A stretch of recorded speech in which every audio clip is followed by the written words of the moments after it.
Hello, welcome to Doctor Who Debrief, episode 10, In the Night of the Forest. This week we are joined by, from right to left... Hi, I'm Rob. It took me a while to work out directions. You struggle. Good one. Can't speak. I'm Glenn. Hello, Glenn. Thank you for joining us. I like that you asked that as a question. I'm Glenn. I'm Ron. It's the teleprompter. It's got a question mark. So this week's episode saw a forest shoot up in the middle of, not shoot up like heroin, shoot up like come out of the ground in the middle of London. Just imagine a tree going, "Oh, this is the good stuff!" right in the roots. We saw London landmarks being taken over by perilous green foliage. There were tigers, wolves, burn squads, solar flares. What are your thoughts? Starting off with this week's guest, Glenn. I think... Well, I went into the episode actually thinking it was going to be absolutely terrible. I mean, the focus being on child actors and Danny Pink having a massive part to play. I thought, it's not going to be that great. I thought it was okay, actually. I didn't think it was too bad. Well, at least one of us does. Yeah, it's nice to see you make your last appearance on the, on the podcast. And that was the last time we ever spoke to young Glenn. Yeah. Chris. Yeah, I wasn't that keen on this week's episode. Cool concept. I liked the instant trees.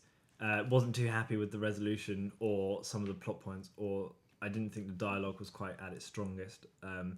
Not even like, obviously putting child actors is kind of a wild card. And I thought they did their job, but like it wasn't great dialogue wise in terms of like, you're stressing me out and it's making my anger management go nuts or whatever they said. Things like that I didn't quite get into. But maybe it's because I'm not as young as the children featured. Not my favourite so far, really. Rob? Do you remember that time you went on a video that we were recording to dispatch globally and you slammed children and just said, they're not very good? That's not what I said. I said they did their job. But it like, they did their job, but I don't think the writing was there. You know what I mean? I thought the delivery of the lines was fine, but you can only deliver what's written. And I mean, the script was okay. I just think putting children, like, it's such a wild card putting children in. I just wasn't really keen on it. But I think they did, obviously, what they were given. Did you like it or not? Stop trying to make me feel bad. Basically, Chris hates all children. You are overcompensating. Look, what did you think of the bloody episode? It's okay, Chris. We're just having fun.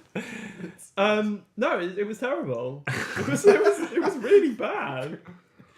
So I liked the premise of the episode. The mystery of the trees springing up. Didn't like the fact it was in London again. Did you not like that? Everything happens in London in Doctor Who except people drawing on the walls. I liked all the London porn though, like the eye and Nelson's collar The and all that London stuff. porn? You know what I mean? Like, that's not an expression. you know. No, hang on. Nelson's column is not linked to London porn. I'm pretty sure if you go on the right websites, that's a thing. You can't go into into Nelson's column as your Trafalgar Square. You can't go into a travel agent and I'll have the London porn package, please. Just want to see a bit of everything. You are not going to the right travel agents. So you didn't like that it was set in London? Didn't like the fact it was in London again. Like, hey, there's more places in the UK and the world than London. Just an idea. But I guess they had to unfortunately shoehorn Danny Pink in. He had to be in it for some unknown reason. Added nothing. It's because he's a soldier. Is he? Yeah. I think you only mentioned it like once, maybe. We got so close. Hold up. There was like 5 minutes left. I was like, no. Hold up. When they dropped it. Did you guys notice at home? Did you realise Danny Pinkman is a soldier? I didn't. Is he a soldier? Didn't know that. Didn't know Danny Pinkman was a soldier. Didn't know the Doctor was the last of his kind.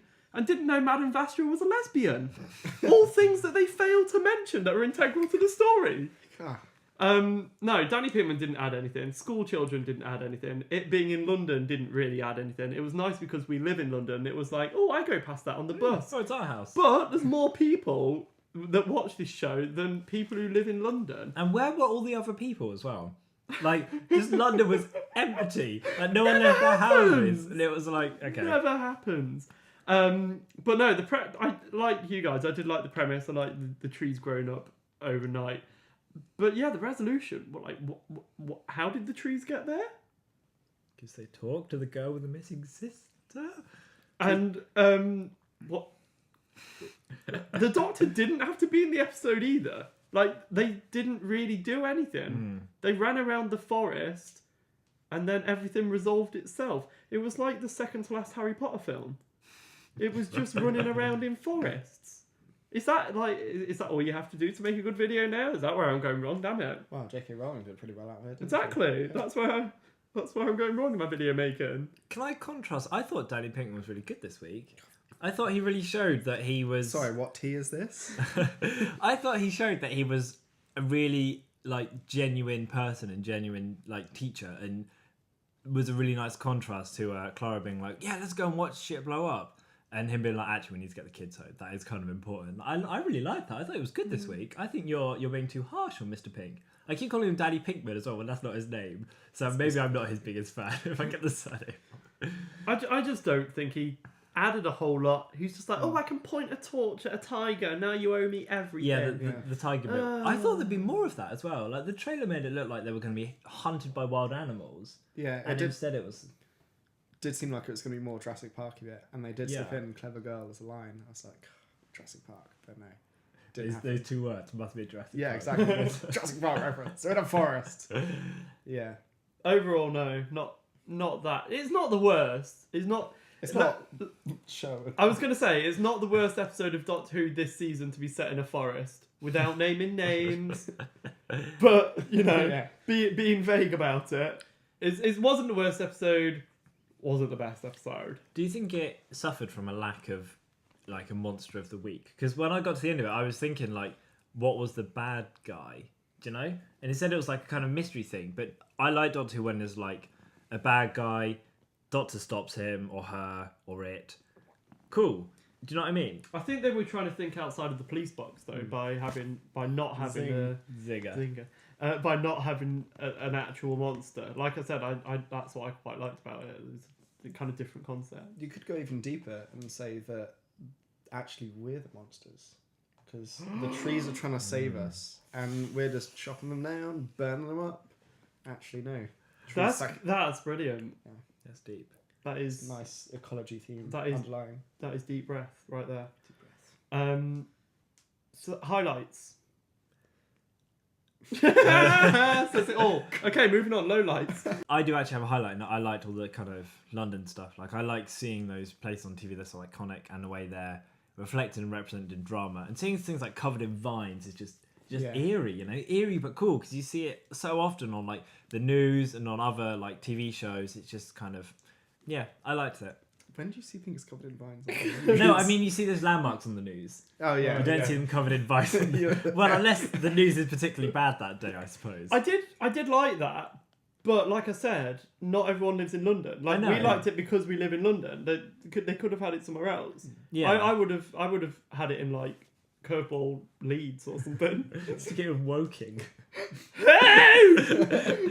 So do you guys not have any highlights? I think Glenn has. highlights probably set design probably. I don't know whether you can call that a highlight really, but I think it was really well done. It sort of, even though it was a forest outside of Newport somewhere, it did sort of seem like London. The leaves looked real. They did look real, probably because they were real. It was an actual forest. Exactly. Yeah. My highlight is the forest, because I quite liked London like that. Probably preferred it to how it is now. Because I watched this episode after sitting on the bus for an hour and a half on the way back from work. Then I went to do some shopping and was stuck in traffic for an hour in my car. And then I watched like London covered in trees and vines, and I was like, actually, that'd be really nice. And there were no people there as well. And there were no which is people. No massive. people. Just No hate people. people. No people in London. Exactly. that's the thing. That is the dream. That is the dream. What about lowlights? Acting. We've Acting. not got. Acting. Yeah. The reunion with the sister at the end. That was just. So bad. It wasn't necessary. It really wasn't necessary, and that really just took it down a peg, unfortunately. It was just, it was and the bush disappeared and she was crouched behind it. It's like, that doesn't explain anything. This isn't a resolution. To me, it would have been better if they just showed the shot of the eyes, and that'd been like, it's her. But then no, the bush has to disappear magically and not incinerate. Not incinerate her. Yeah. I just somehow. I think there was just I found that the context of it, although the idea of like forest everywhere really cool, but the way people reacted to it really weird. Yeah. Like just like the fight. Do you know that when that fire squad came out, they were like, "We've got a little girl out here." They were just like, "We're gonna burn everything." It's just like, it's not working. Really? Like, is that the first thing that would happen? I don't know. I found that kind of just plot wise a bit, and the ending was a bit like when she was talking with the tree. You know, and the tree's voices were coming from the little girl. Yeah. I liked the sound design on that, but I just felt like that should have come later because I forgot about that. And then they were like, "Oh yeah, the trees are good guys." And I was like, "Oh okay." So why the hell did they sound like weirdos? We have always been here. We just want to protect you. It was a little bit Batman. It was very Batman. Can we just say that's not how controlled forest fires work as well? People in shiny suits just aiming at trees. Trying not to hit little girls. A singular tree as I know. well. It's just up there. It's like, nah. Not how it works. Not really bad. They chop a perimeter. They chop a path and then they burn it in blocks. Learn that in GCSE geography. I was going to say, how do you know that's in good Derby? So yeah, low lights for me. Some of the acting, the existence of children, it made it too Sarah Jane. Were you not into the children then?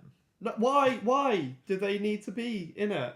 It could have just been Clara and the Doctor and then some other characters. It didn't have to be children.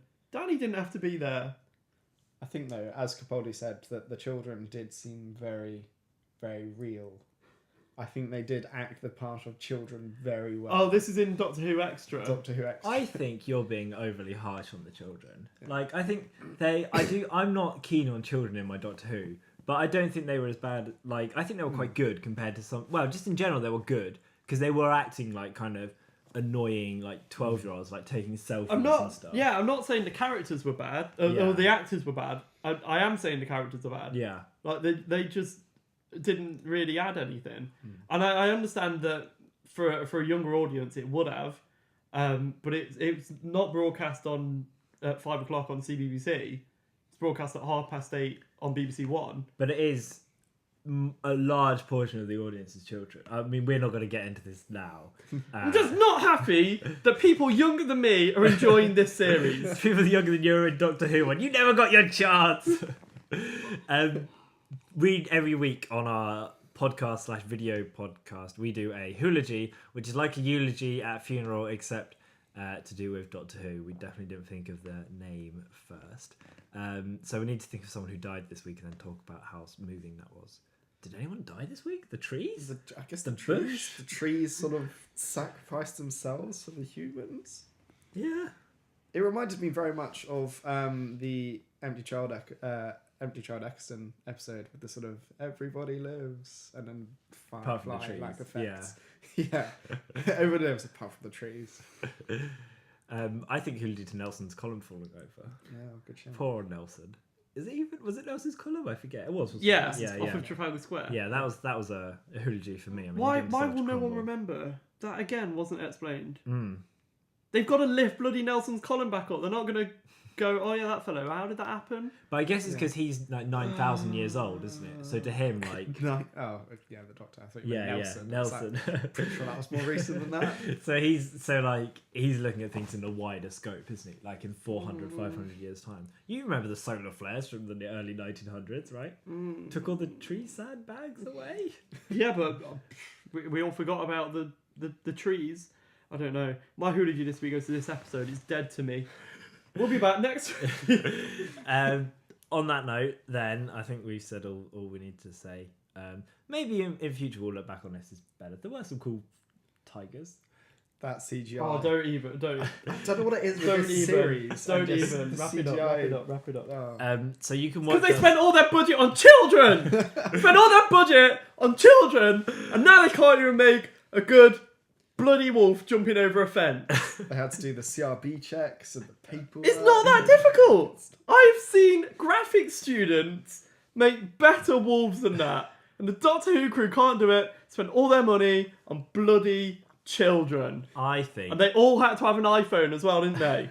I think don't even get into that. I think the children were worth the purchase. I liked them. You can watch us every week on YouTube. Only 2 episodes left of this series. That's scary. Crazy, isn't it? We saw a sneak peek at the finale. That'd be cool. Watch us on YouTube by searching for Doctor Who Debrief or go into Rob's Radio Wong channel, find a playlist on there. Or you can listen to us on iTunes or Stitcher or SoundCloud by searching for Doctor Who Debrief. Thank you very much for coming on, Glenn. Thank you very much for having me. Very nice to have you. Thanks, Rob, for being here. Brilliant. Cheers. No worries. Speak to you next week. Bye. Bye.